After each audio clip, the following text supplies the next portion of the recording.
Hi, I'm Maria. I just finished Master of Science in Sustainability Management, and I come from Chile. My name is Dastan. I'm from Kyrgyzstan, and I've just finished my master's degree in electrical engineering. My name is Nabil. I'm originally from Malaysia. I graduated with a Master's of Public Health. I'm Elizabeth. I graduated with my bachelor's degree in business administration, and I am from Uganda. I love studying in the US because you learn not only by studying but also working in. So OPT stands for Optional Practical Training. It's a temporary employment that is related to the field of your major. Students who are eligible for OPT can apply for up to 12 months. My OPT gives me a chance to explore different parts of myself that I have not before. I currently work as an accounts payable specialist, and there's so many skills I've acquired from the job that I'm doing. I'm very grateful for it.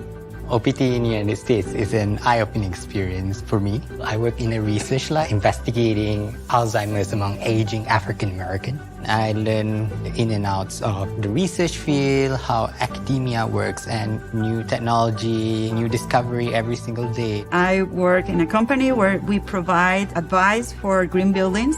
So I applied for the STEM 24-month extension because I wanted to go in deeper in that practical experience, and that I wanted to apply everything that I have learned here back to Latin America. CPT stands for Curriculum Practical Training. It's a program that allows you to work during your school. For me, I wanted to be a part of something significant and global. So during my CPT internship, I explore energy market and emerging technologies. And I'm sure that my CPT will help me to be a part of this transition to sustainable future. OPT is a chance to take what you studied from your degree and put it into the real world. And I love that there's a chance for us to experience that in the United States. Hello everyone, welcome to Education USA webinar. My name is Elida, I'm Education USA advisor. Happy to welcome you all for our today's webinar, and our topic is studying healthcare in the United States. So please let me introduce you our dear speaker, Rebecca Kehe, who is Director of International Student Services from the University of Mary Hardin-Baylor. So please welcome, floor is yours. We will have a presentation, and after we're gonna follow with Q&A session. All right, thank you, Alita, and good afternoon, everyone. I'm very excited to be able to talk with you more about healthcare studies in the United States. At my university, we are a historic women's university, and so we have a lot of healthcare programs, and we talk about this all the time with students as they're going through their application process and as they are entering their different healthcare programs. So we can go ahead and go to the next slide. Today, we're going to be talking about a couple of the different types of healthcare programs in the United States. You'll see the list here of some of the different programs that we'll be discussing, some that you may be familiar with and some that might be new to you. But we'll talk about each of them in terms of what do they study, what are the career outcomes for them, and what are some tips on how to apply and identify schools that would be a good fit for that specific type of program. So we'll go ahead and go to our next slide. So first, starting with an MD or a medical doctor's degree. There's so many different reasons why students choose to become an MD. It is probably considered the highest level of a healthcare degree in the world. The scope of what you do is everything from providing that highest level of healthcare as a doctor in regular medical practices, but also much more specialized fields like surgical work and things like that. An MD has, some of the highest level of job security of any position in the world. As healthcare needs rise globally, the need for MD specialists in all sorts of different fields and emerging fields are going to continue to grow. MDs have the highest earning potential since they do have the highest level of expertise within the field of healthcare studies. And in the United States, and as we're seeing in other parts of the world as well, MDs do have a lot of flexibility in the type of work that they're able to do. So you are able to set up your own schedule if you're opening your own practice. If you want to work in a large hospital or a small health clinic, everybody is looking for specialists in this specific field. There's also a lot of opportunity now post-COVID to be able to do telehealthcare work, where you meet virtually with patients and things like that. So we can go ahead and go to our next slide. So just to give you an idea in the United States, what the kind of salary range you'll see for MD individuals, the highest level of pay currently right now on average in the United States is an orthopedist, ranging to almost $500,000 a year, typically on average. You'll see the mid-level or kind of the standard healthcare specialist is typically a family medicine physician or just a regular healthcare physician that does more preventative care and wellness care for patients. And then public health physicians are individuals that work with nonprofits or in government hospitals. And you'll see kind of their average salary. They're on the lowest tier of MD earning potential, at least in the United States. So we'll go to the next slide here. So timeline of becoming an MD in the United States. The US is a little different than most parts of the world. For our MD students, we do require a pretty extensive and rigorous education process. So following your secondary school, after you finish high school, you would study and complete a bachelor's degree, which we would require a 4-year degree, or typically the equivalent of a 4-year degree. The prerequisite courses for medical school are typically done at this point in time. If they are not done in the bachelor's degree, you would have to take those courses after the bachelor's degree before entering a medical school. We also require that students take what's called the Medical College Admission Test, or the MCAT. This exam looks at critical thinking, looks at written expression, mathematics, science, to assess your knowledge of the qualities that you would need to know as you enter medical school. And it compares you against other students who are preparing to enter into medical school. And during that bachelor's degree, also, you would be applying to different medical schools. In the United States, as you know, there are over 4,000 different universities. Not every university is a medical school, but those that do typically have 1 or 2 areas that they really specialize in. And so navigating and determining which medical schools are going to fit your specific academic and career goals is a process as well, that you do want to make sure that the schools that you're applying to are going to help you achieve those specific goals. After you finish your bachelor's degree, you then study and complete your medical school studies, which typically takes about 4 years. This is rigorous academic study within your specific specialization and also in your general medical studies. When you've completed that, you then go into what's called the residency training program, or a fellowship training in your specific field of medical studies. So this typically is another 3 to 7 years where you are working under other doctors that do practice the same type of medical studies that you want to practice. So whether you want to do just typical preventative healthcare work, you may only have to do a residency of maybe 3 years. If you're wanting to do a specialized surgical work after you complete your medical studies and become an orthopedic surgeon or a plastic surgeon or something like that, for example, then it may take up to 7 years of working under other medical professionals to be really prepared to open up your own practice. Some individuals, after they have done that initial residency, do a second fellowship in a subspecialty. This is pretty unusual, but for some individuals, they do want to get a subspecialty practice before they go into their own self-practice, and that could take an additional 1 to 3 years. So on average, it will take about 10 to 12 years from the start of your bachelor's degree to the point where you would be opening up your own medical practice to become a licensed doctor in the United States. We'll go to the next slide.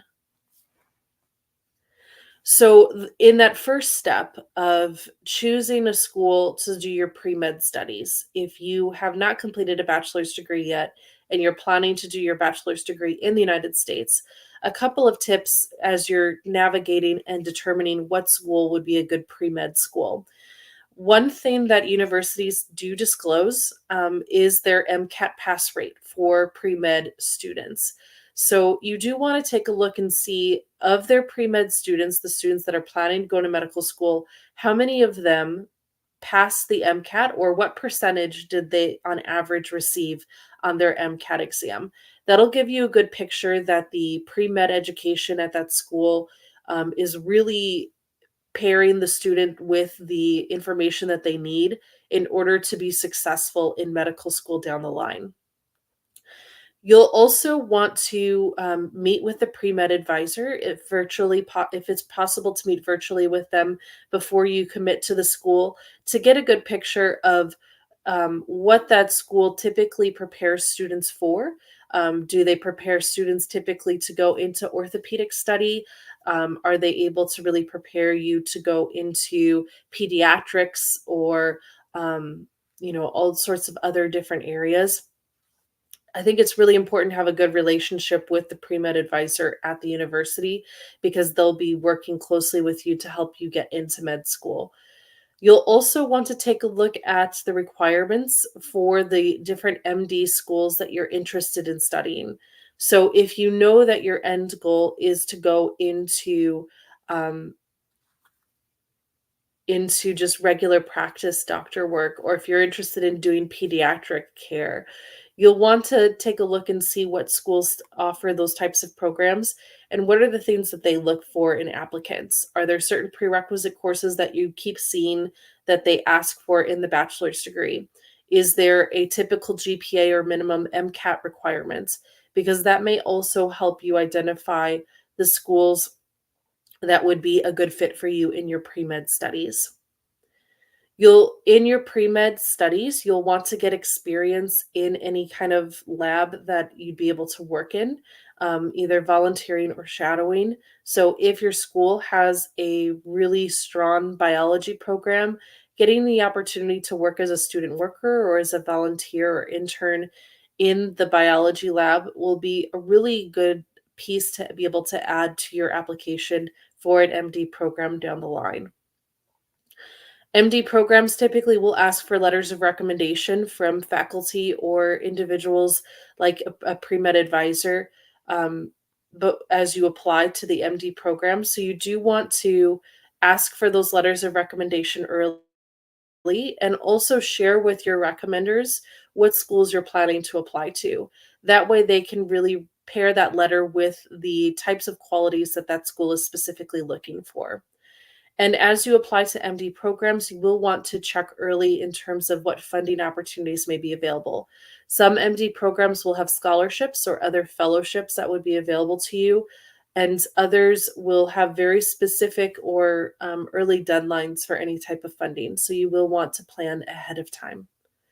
We'll go to our next slide. All right, so moving on down the line to the other healthcare programs that we're going to be talking about today. Next, we'll be looking at nursing, which nurses pair a lot with medical doctors in hospital care, in regular family practice care, in other areas of healthcare. As nurses, with nursing, individuals work with doctors as they provide the more rigorous care, and nurses then provide that more recovery and overall wellness type of care. So as someone comes out of surgery, a nurse will be there to provide that recovery care and provide that support to a patient and to a doctor. Nursing in the United States is a very job secure field. I think in most parts of the world it's the same. As different health needs continue to grow, as more complicated healthcare is needed for different types of patients, nurses are always needed to provide that overall recovery care after different types of intensive surgeries or healthcare practices. So we'll talk more about the nursing shortage in the United States in the upcoming slides. But this is a field that is never going to go away, and there's always going to be an increased need of nurses globally.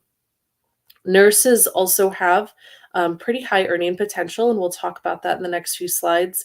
And as different types of kind of overall wellness and preventative care is becoming a growing trend in the world, of having medical officials being able to come in and meet with patients before they get sick or before there's a more intensive medical need to help identify areas that may be able to improve overall health. Nurses are very much on the front line of providing that type of care.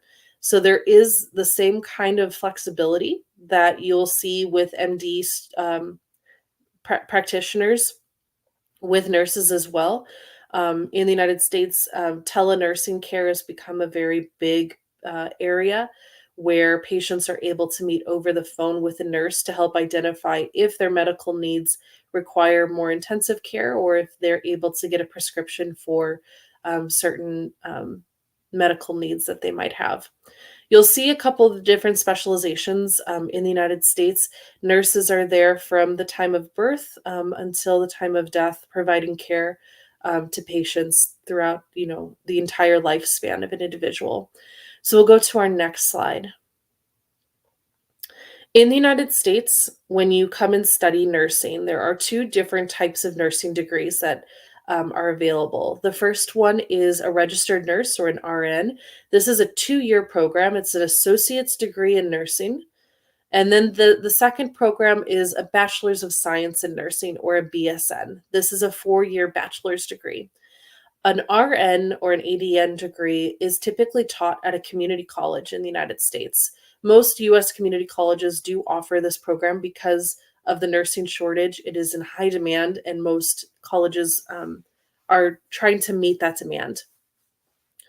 After you've completed your degree in an ADN, you take what's called the NCLEX exam. The NCLEX exam is a state certification exam where in whatever state you're planning to practice nursing, for the state to be able to ensure that you have the knowledge and the skill set to be a nurse in a private or public hospital or medical facility in that specific state. Most of the NCLEX exams are pretty similar in terms of what they ask for. And a lot of times if you pass an NCLEX in a certain state, there will be certain states that will accept that NCLEX exam for you to practice nursing in a different state. One of the things to kind of keep in mind if you do an ADN or an RN degree is that a BSN over an ADN. So you may be able to practice just general nursing with an ADN, but if you want to do a specialized nursing field like pediatric nursing or midwifery nursing, you would need a BSN. Another thing to keep in mind if you are considering going on to an H-1B and working in the United States more long-term, H-1Bs require that you have to have a bachelor's degree. So an ADN does not qualify for an H-1B. After a student completes an ADN, students can do a 1-year OPT, which is typically what students will do, and then they transition on to finish another 2 years in a BSN. So the Bachelor's of Science of Nursing is a 4-year degree. The first 2 years of a BSN is an ADN essentially, and then there's 2 more years of more specialized study that you do to complete a bachelor's degree in nursing. You would need a bachelor's degree in nursing in order to go on to a master's or a doctorate level in nursing or some other type of healthcare studies.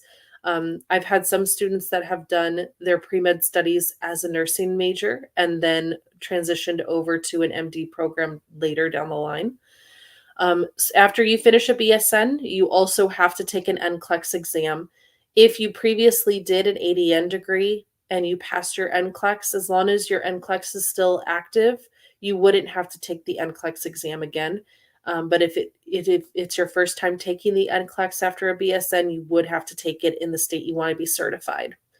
Most BSNs also start at higher salaries just by the nature of having the higher degree, and it gives you more flexibility in terms of the type of nursing that you're able to practice. We'll go to our next slide.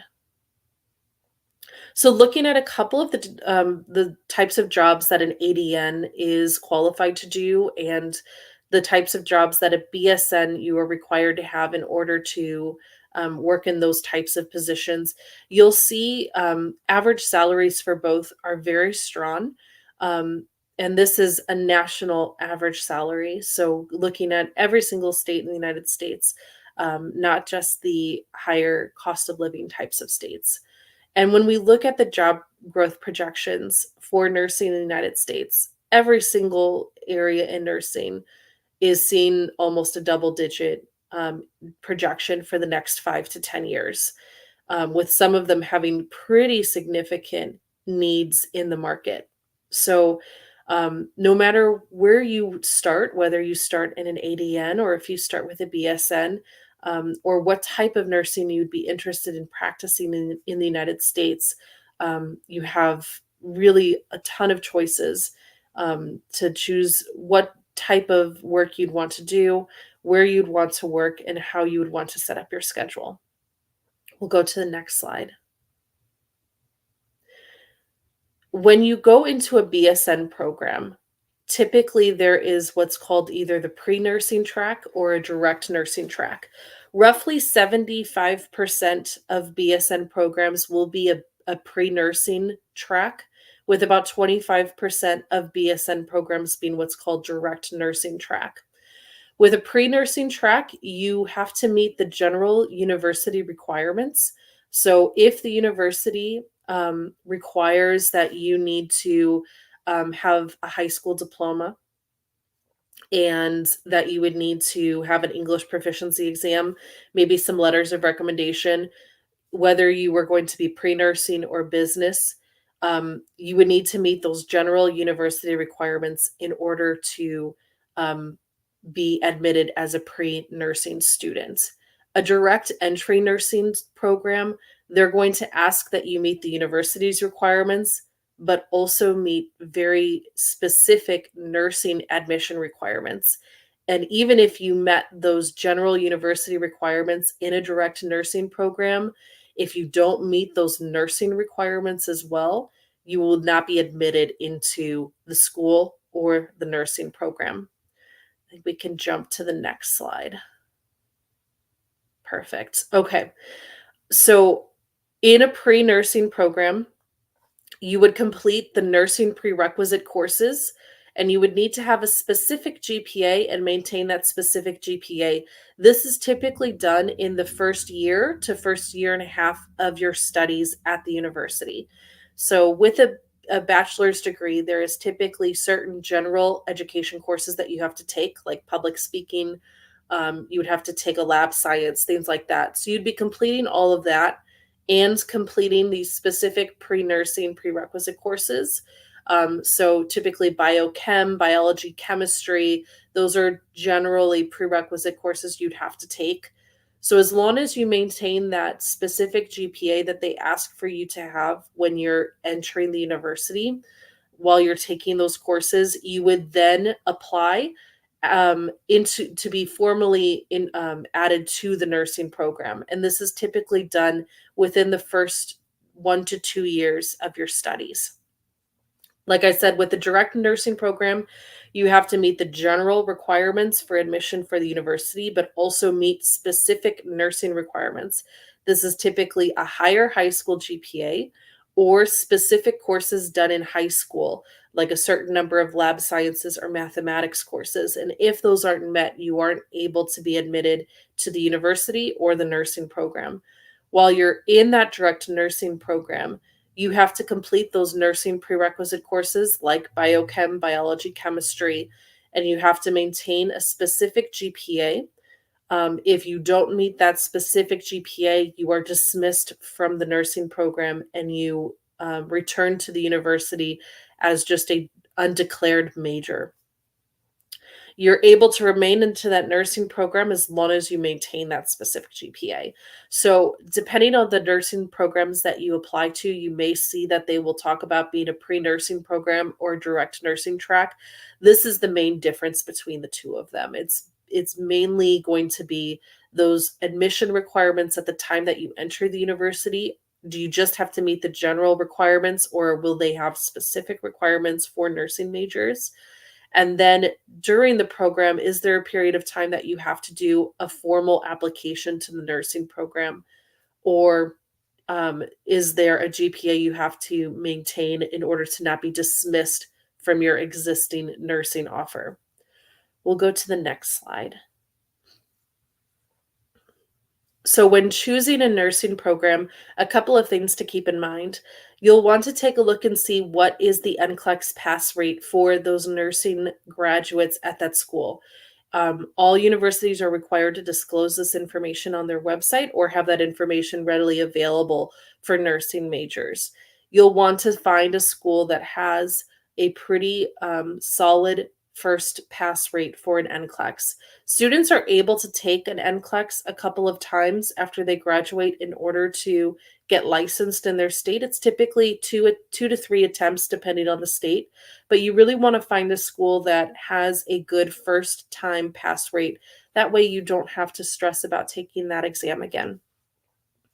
You'll want to also ask the advisors at that school where their clinical sites are. As you go into your nursing program, you'll be doing clinical rotations, or kind of like internship or field work, being able to observe different types of nursing areas. So hospitals, at-home care, those types of things are the things that you observe on your clinical rotations. You'll want to know, what do those rotations look like? And, depending on where the school is, how easily accessible will it be for you to get from site to site. You'll also want to take a look if you're planning to do an ADN or if you're planning to do a BSN, whether it's direct entry or pre-nursing. What are the requirements for you to enter their program? Are there specific requirements that you would need to meet general university requirements? And then what are the requirements to formally enter that nursing program? You'll also want to check and see if the school is going to require any other type of exams. Some schools require an SAT or ACT, others do not. And you'll also want to see if they have nursing scholarships and what is the deadline or the criteria for those. We'll go to the next slide. So the next field of study that we're going to talk about is a physician assistant. This is a fairly newer field of study in the United States, and it's becoming a global type of area as well. In the United States, physician assistants have been around for almost 60 years, and there are around 168,000 physician assistants in the United States. Physician assistants work as healthcare professionals, kind of as a gap between nurses and MDs. So they're able to do more than what a nurse is able to do or have authority to do, but there are certain things that they are not able to do that an MD would be qualified to do. So you'll see a couple of examples of what they're able to do. They provide more assistance in surgery. They're able to do more extensive work than a nurse would in surgery. They're able to perform patient exams, so providing just wellness checkups for families, children, babies, all those types of things. They're able to kind of do that wellness checkup that a doctor does, just to do that overall preventative care. They're able to prescribe medication and order laboratory tests and x-rays. So that's another big difference between nurses and physician assistants. PAs have the authority to be able to write prescriptions for patients. And they're also able to help develop and oversee different treatment plans for preventative care. So they're able to kind of help diagnose problems for patients and help come up with a treatment plan. And as long as the treatment plan doesn't become too extensive, they're able to oversee that whole treatment plan for their patients. So in the United States, physician assistants see over 500 million patients every year. And like I said, they've really kind of taken over a lot of that preventative healthcare and overall wellness healthcare, and providing that lower level type of care in the United States to be able to give doctors more time to do the more intensive care. We'll go to the next slide. So you'll see for education for physician assistants in the United States, like we talked about, there's 4,000 universities in the US. 306 of them have physician assistant programs in the US. And pretty much every state, there's at least one school that offers this program. You're required to do 2,000 hours of clinical rotations in your program. Typically, a physician assistant program will take about a year and a half to 3 years, depending on what type of school that you're going to and how they set up their clinical rotations and things like that. So, for example, at my university, we have a physician assistant program. We require the students to enroll in summer, fall, and spring for 2 to 2.5 years, depending on how they do with their coursework. Whereas other universities will only require students to be enrolled in fall and spring, it may take them 3 years to finish all the coursework and the clinical hours to be licensed as a PA. The degree is considered a master's degree level of education, so it's not considered a doctorate degree. It is something that you're able to do immediately after a bachelor's degree. Physician assistants, as you can see with their licensing process, they have to pass a certification exam after they finish their degree in order to be certified in PA work. And you are required to continue a recertification process and continue medical education every periodic period of time to meet those 100 hours of continuing education. So in order to keep your license, you have to continue to learn the different trends and things that are happening in the field of physician assistant. We'll go on to the next slide. So you'll see here kind of an idea of what physician assistants do in their work, the type of work that they do, where do they work, and their average salary. So physician assistants, like I said, they're kind of between a nurse and a doctor, and we do see with their salary that is pretty reflective of where they kind of stand. You'll see in a breakdown here, most people, I think, assume that physician assistants work mostly in hospitals, but we've seen that shift, that physician assistants are working more in health clinics, and those would be just regular doctor's office, wellness kind of checkups, those types of things.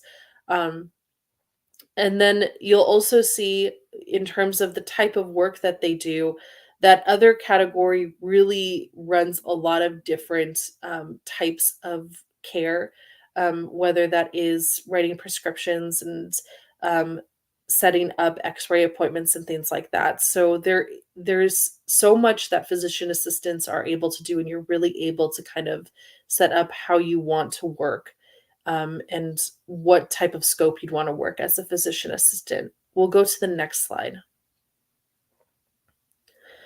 So in choosing a physician assistant program in the United States, you'll want to look and see what is their certification pass rate. So the university should have that information readily available for you. And if they aren't able to provide that very quickly, you should be able to find that information from the university in a period of a couple of days. You'll want to identify what their clinical sites are. Do the clinical sites that they offer, are they mostly in hospitals doing more of that outpatient care, or are they more in kind of family practice facilities where you're doing more preventative care? Is it a good mix? Does it meet what you're looking for? And, are those sites going to accomplish the goals that you have in terms of your contact hours? You'll also want to look and see what are the requirements for the schools that you're interested in. So what are the university admission requirements? And then what are the requirements for that specific physician assistant program? Physician assistant programs use an application that's called the CASPA. It's a national application process. So all physician assistant programs that are licensed do their application through this CASPA application. So you're able to apply to a couple of different schools at the same time. And there'll be specific requirements that'll be on that CASPA application that are required for licensing purposes in the United States. You'll also want to ask the school what their prerequisite coursework requirements are for their program. Do you have to complete those undergraduate prerequisites in the United States, or will they accept credit from outside of the United States? And if so, what evaluation would they ask for? Would they need a WES evaluation of those courses outside of the US, or would they do the evaluation at the university? You'll also want to see if there's any other exams that you would need to prepare before you apply. Most schools don't require a GMAT or a GRE for their physician assistant program, but you do want to check and see. And then also ask and identify what will those scholarships be. Do they offer specific scholarships for physician assistant? Are there other types of assistantships that may be available to you? We'll go to the next slide. So next we'll be talking about both occupational therapy and physical therapy. These are our last two healthcare programs that we'll be talking about today. So just to give you a breakdown of the difference between the two, because they do both provide very unique care, but the way that they provide care is a little different. So occupational therapy, they provide care to help improve a patient's ability to perform daily living tasks. So if a patient has had a stroke and they've been in hospital care and now they are coming home and they have to relearn how to wash dishes, prepare their meals, bathe themselves, those types of things based upon that specific, health situation that they had, this is what an occupational therapist does. They walk them through, moving around their home, doing those daily activities, identifying if there's certain things that they might be able to set up, like railing and things like that, to be able to make it easier for the patient to be able to continue living in their home and being able to thrive in their home. They, like I said, they often work with patients who either had a physical injury or some type of physical disability, some type of a brain injury. Those are the most common types of things that an occupational therapist will be helping to give that patient independence in their home again. In the United States, occupational therapists have a 24% job growth within the next 2 years. You'll see their average salary there nationally. And a master's of occupational therapy is a 2-year degree program to complete and to be certified. Physical therapists work on improving a patient's ability to move immediately after some type of a debilitating injury, brain injury, or physical disability that has happened. So they typically work in a hospital, or they work with a patient immediately after they've been discharged from a hospital to be able to give them that movement independence for them to be able to then transition over to working with an occupational therapist who would work with them more on giving them independence in their home.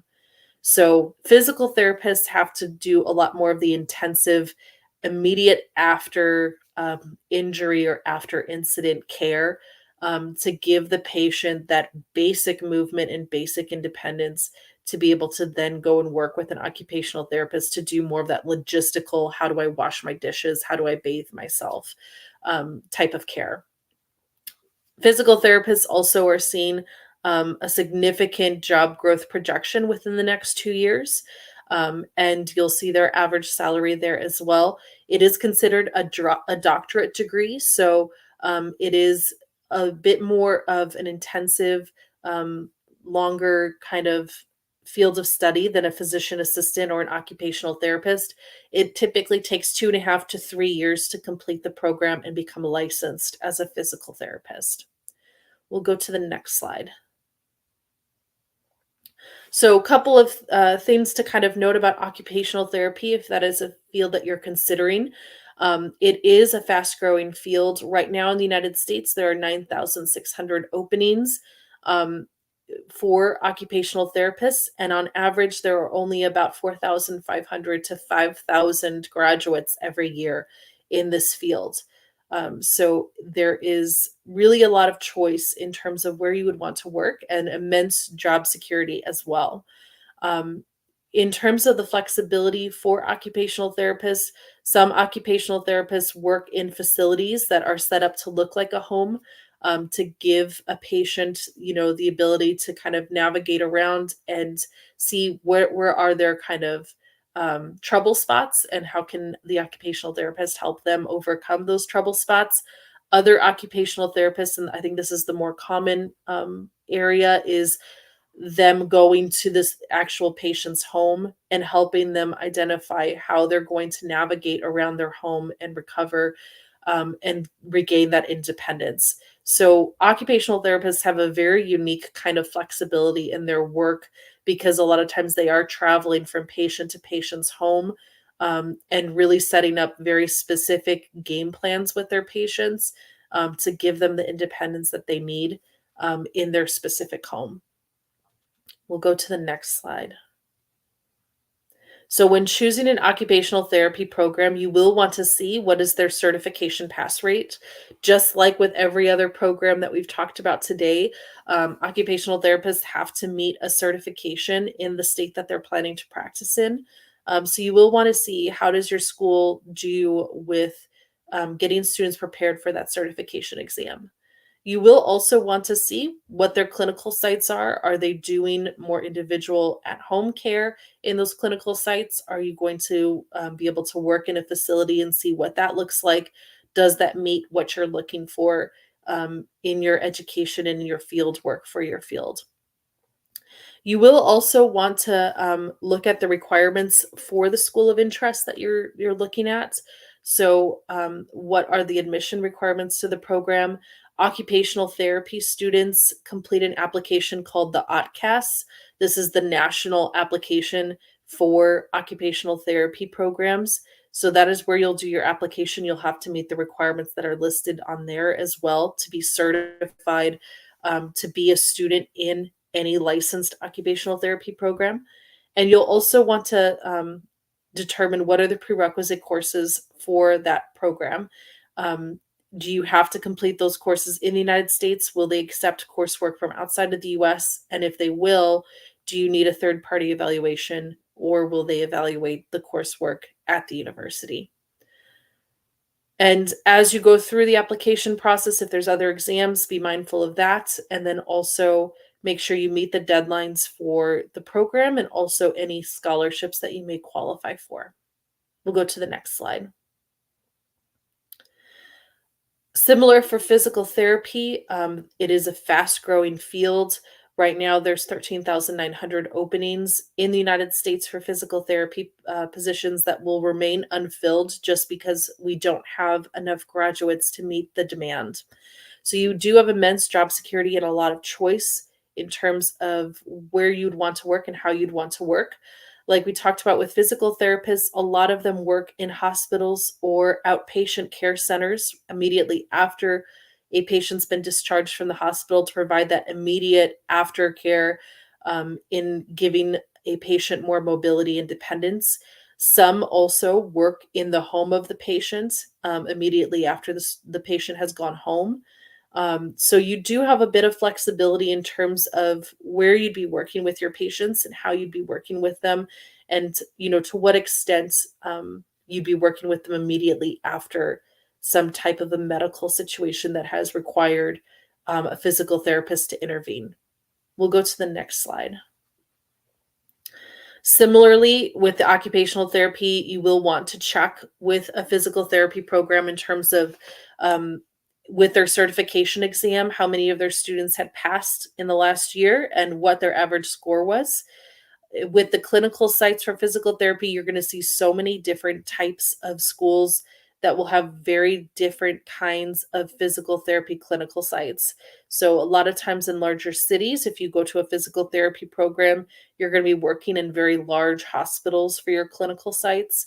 If you are in a more suburban or rural type of physical therapy program, you may be doing more site visits to homes and doing more small clinic type of physical therapy clinical sites. So depending on what you're wanting to accomplish in those clinical sites, you will want to kind of ask what those rotations typically look like. Does it have a good variety, or does it have a specific specialization to what you're looking for? With physical therapy programs, they're going to have general university requirements. The PATCAS, or the PTCAS, that is the physical therapy application for licensed physical therapy programs. That's where you'll do your application. They're going to have specific requirements that are required nationally to be able to go into a licensed physical therapy program. And then similarly, if there's prerequisite coursework that they require from the bachelor's degree, do you need to do it in the United States, or will they accept coursework from outside of the US?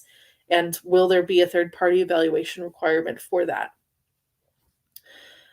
With physical therapy programs, a lot of times you do have to apply pretty early because they do have small cohorts to maintain their licensure. So do check on those deadlines. If there's scholarships available, make sure that you have those scholarship deadlines in your calendar as well. We'll go to our next slide. So just to give you a quick introduction to my university before we open it up to questions. I know we've talked about a lot of different programs, and my university does offer quite a few of these different programs that we talked about today. So if you have more questions that you would like to be able to engage with a faculty member directly, you're welcome to reach out to me, and I'd be happy to connect you to our faculty. Whether you choose to come to our university or not, I think that it may be very informative and helpful for you. My university, University of Mary Hardin-Baylor, we're the oldest continuously operating university in the state of Texas. So we were founded when Texas was its own country. We are a private university in Central Texas. We come from a Christian tradition. You do not have to be a Christian to attend the university. We have students that represent over 10 different religious backgrounds outside of the Christian faith. We have around 3,600 students from 35 different countries. Roughly 600 of our students are graduate and 3,000 are undergraduate. We talked about some of these different programs today, but at my university, we do offer a BSN, a nursing program.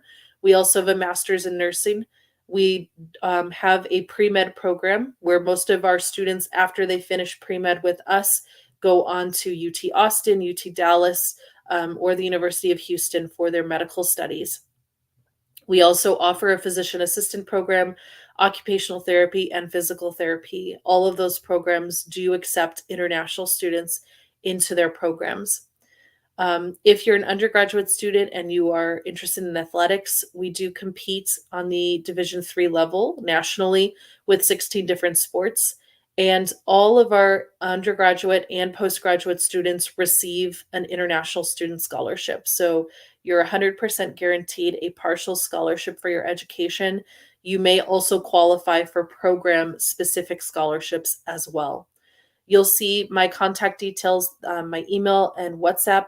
You're welcome to send me a message or ask me any questions. You'll also see my personal email here.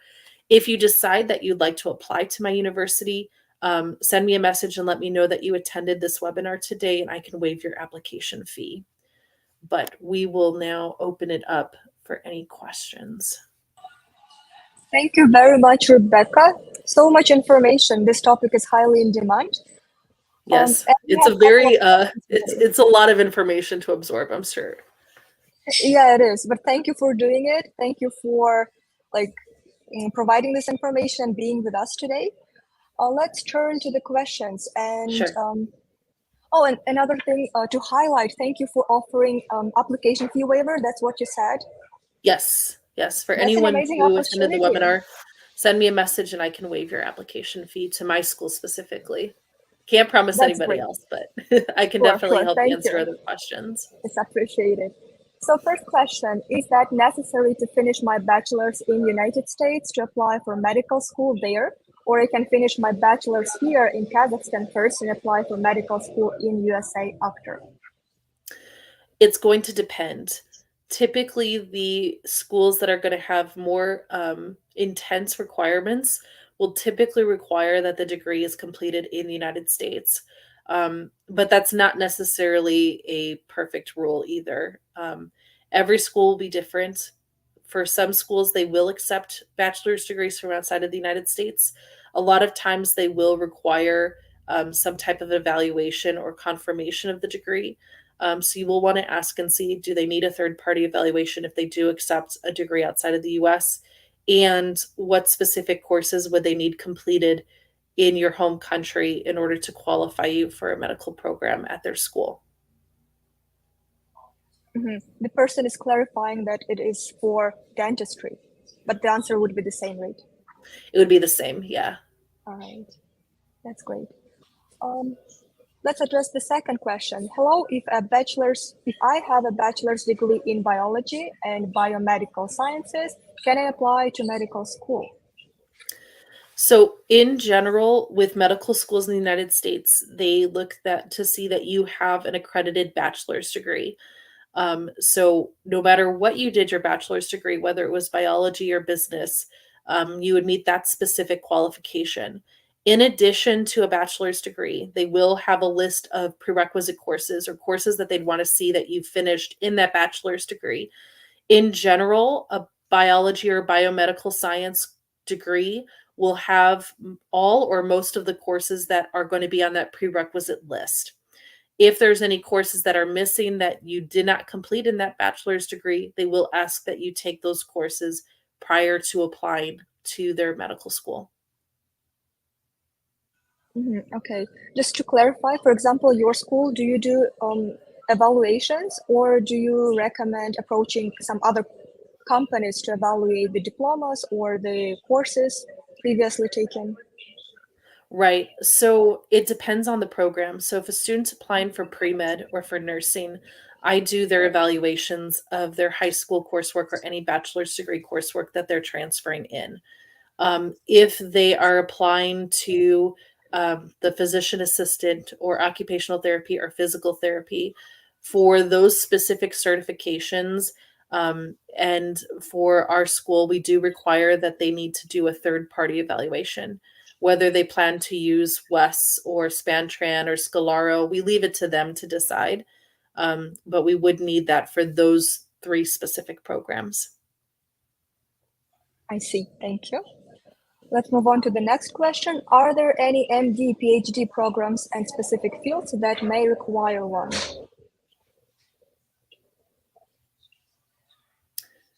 That would require an evaluation? Yeah, sorry. It's a separate question. I'm not sure. I'm confused about are there any MD, PhD programs and specific fields that may require one? I'm not sure, Adina, if you can maybe clarify, what did you mean by saying one? Okay, let's for now switch the question. Is there any grants for MD or scholarships? It's going to depend on the school. A lot of schools will have some type of assistantship or fellowship program where you working for the university doing research or providing some kind of basic health care at their university hospital that they would be paying for your education. Some do have traditional scholarships, which would be them providing you funding just on the basis of your academic merits. There are other medical schools that offer no funding or scholarships whatsoever. So it will depend school by school. You will want to ask each school that you're shortlisting in terms of what their funding looks like and also what their expected costs would be, because medical schools, it really depends on the school. Some of the schools that have some of the lower tuition will be around maybe $40,000 a year in tuition. And those that are going to be the most expensive are going to be around $80,000 per year in tuition costs. So it'll also depend if a school is $80,000 and they're giving you a $10,000 scholarship. Is that the best kind of financial choice for you if finances is something that's really important in your short list compared to a school that might be $50,000 in tuition but offers no funding? I see. Yeah, healthcare field is very expensive. but at the end of the day, it pays off after graduation. Yeah, we saw the salary Correct. rate. Let's move on to the next question. What should I study at bachelor's to continue studying dentistry after? So in general, with dentistry schools, the prerequisite courses that they would have are going to be very similar to an MD program. So you would need to take biology, biochem, chemistry, as some of the courses, several other lab sciences. So in general, dentistry students will either do a health science major, because that typically will cover all of those fields, biology, chemistry, or biochem. Great, thank you. So I think we don't have more questions, right? Yes, here you go. What the medical university which is really good have a full ride for international students? Again, we're talking about scholarships. Are there any full ride scholarships for international students? I'm not sure. I think that since my school does not have a medical school, I just know of the schools that our students typically apply to, and I know with those schools they do not have full ride scholarships. Um, that I think would be a good question to ask specific medical schools, or to connect with your Education USA advisors, because they would be informed by schools in terms of what their funding opportunities are. If a school is offering that, they typically will provide that information to Education USA. Great answer. I have another question. Are there work study opportunities available for international students? What are the key components of a strong application for international students? So every campus will be a little different. For my campus, we do offer work study for international students. Our international students who want to work on work study, we put them into our work study application portal, and students will apply to positions, and the on-campus employers are able to see all of the candidates as well, not just the ones who've applied, to see who's the best qualified or the best fit for them. Um, with work study positions, they're so different in so many different ways. A research work study, what they're going to be looking for is going to be very different than an administrative work study position, or residential life is going to be looking for something very different than food services. But I think what's important if you do apply for work study at a university, is to be able to provide your soft skill abilities as well as your more definitive skill abilities. So not just to highlight that you're able to type so many words per minute, but also how do you work as a team? How are you able to communicate with different team members? Those types of soft skills are also very important for on-campus employers. Yes, sweet. Thank you for highlighting soft skills. It's relevant anytime in any field. That's great. And how can I get hands-on experience in US hospital as an international student? So I think there's a couple of different ways that you can do that. Of course, one area, if you're working in a healthcare, or if you're studying in a healthcare type of field like nursing or physician assistant, there's going to be a period of time that you're going to be doing clinical rotations that's required for your degree to go in and get that hands-on experience. Like we talked about with physician assistants, I think they require, what do we say, 1,000 hours of contact hours, ton of time that you're going to be in hospitals and things like that. If you're in like pre-med right now and you're looking to go into an MD, a couple of ways that you could get involved and have those opportunities at US hospitals would be to see if you can volunteer to read to kids at a children's hospital. Several of my family members are nurses in pretty large hospitals, and they talk about some of the different volunteer opportunities that they've seen. So in that first year or two before you're able to do internship in a hospital, if you're able to go and be a sitter, or be able to read to kids at a hospital, I think that that'll give you good exposure to what the pacing of a hospital looks like. In the United States, as an international student, you are able to volunteer. That does not violate your immigration status. And hospitals are always looking for people to pass certain background checks to be able to either sit with patients that need to have somebody present at all times, but the nurses can't be there all the time, or to be able to sit with children at a hospital so they're not sitting alone. So those are two examples specifically that I know in a U.S. hospital that you could definitely do within your first year. Sweet, that's great. Let's move on to the next one. I would like to receive a medical grant, but before medical, it is necessary to pass the faculty of biology. Is it possible to immediately receive a grant that will cover both biological and medical specialties? So a scholarship both for an MD and then it looks like maybe a pre-med as well. Typically, these are going to be two separate programs, which will have two separate costs and two separate funding sources. Even if you're going to the same university for both fields, you're going to be applying to the first one, your pre-med biology, and then you'd be reapplying into the MD program. So it's possible to receive funding for both, but you're not going to know that you've received funding for both at the front of the first step. You're going to first do the pre-med and have the funding opportunities there and go through and be successful there. And then you would go on and apply for the MD program, get admitted, and see what funding opportunities are there. Thank you. We have another question. What kind of fields can I use MD, PhD? Are there any program schools that specifically offer combined MD, PhD? So I think there's a couple of schools that have an MD and a PhD.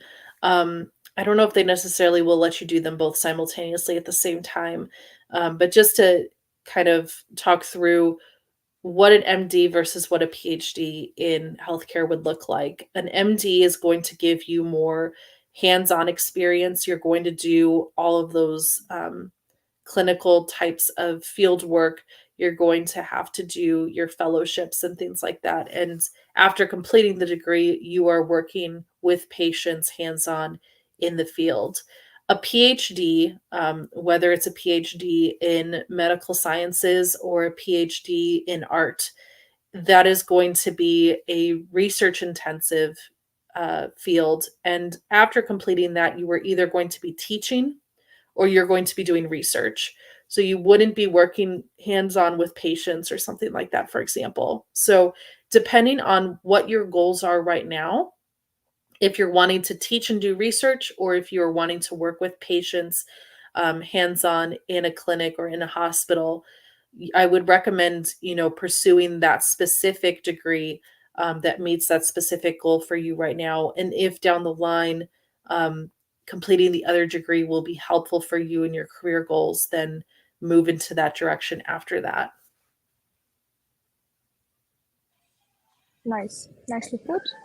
Another question, we had this one. What are the career opportunities for public health alumni?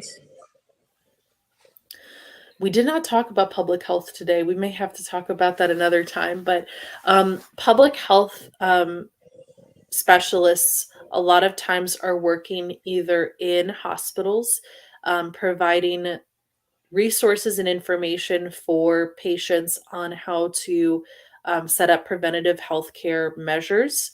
They also work in public schools, teaching children on how to best have overall wellness and health. So how to wash your hands and things like that.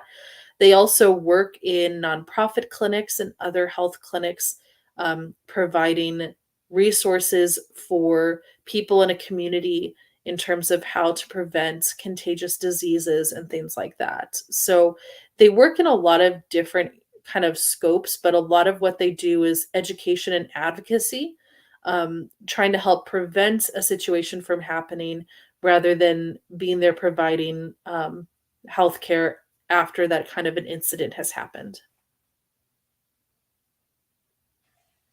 Nice. And another question, do universities offer scholarships to international students pursuing a pre-medical program? So most universities that will offer scholarships for their bachelor's degree students will extend those scholarships to pre-med bachelor's degree students. So you'll have to check with each school to see if they offer scholarships for international students for a bachelor's degree.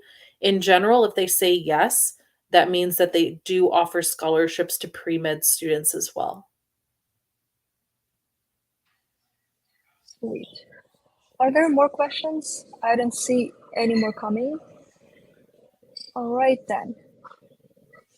No questions. All right. Thank you very much, Rebecca.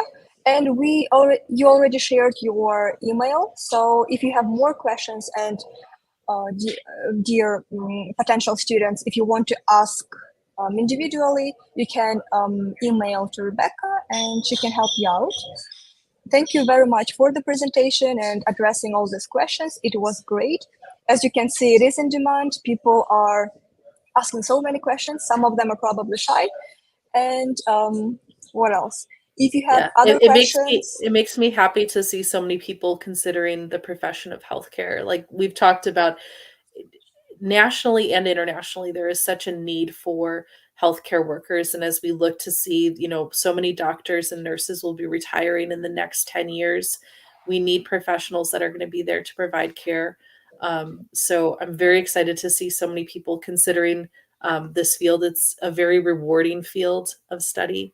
And a very rewarding career outcome as well. So if you've got questions, you're welcome to reach out to me. If I don't have the answers, I'll get you to my physician assistant, nursing, pre-med people, and they can help provide more resources and information about their specific area to kind of get you started as you do your research about studying in the United States. Yeah, thanks for saying that. Yeah, it is a beautiful field of study. So I wish you good luck. And if you have other application process related questions, please approach your local EducationUSA advisors. We are welcome. We are happy to help. And if there are no more questions, I don't want to occupy too much of your time, Rebecca. Thank you again. I wish you good luck. Bye-bye. All right. Thank you, everybody. Bye-bye.